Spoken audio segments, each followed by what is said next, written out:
Mumbai anti narcotics સેલમાં દાખલ થયેલ 75 ગ્રામ એમડી ડ્રગ્સના ગુનામાં વોન્ટેડ આરોપી આસિફ કાસમ રાજકોટવાલાને સુરત લાલગેટ વિસ્તારમાંથી ઝડપી પાડતી સુરત શહેર ક્રાઇમ બ્રાન્ચ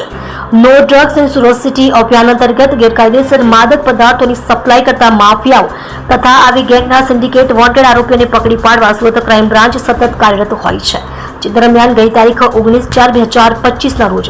સુરત ક્રાઇમ બ્રાન્ચને માહિતી મળી કે મુંબઈ એન્ટી નાર્કોટિક્સ સેલમાં દાખલ થયેલ 75 ગ્રામ એમડી ડ્રગ્સના ગુનાનો વોન્ટેડ આરોપી આસિફ કાસમ રાજકોટવાલા હાલમાં સુરત શહેરમાં ચોક બજાર તથા લાલગેટ વિસ્તારમાં ફરે છે। જેથી સુરત ક્રાઇમ બ્રાન્ચ તથા મુંબઈ એન્ટી નાર્કોટિક્સ સેલ દ્વારા સંયુક્ત ઓપરેશન હાથ ધરી લાલગેટ પંડોળની પોલ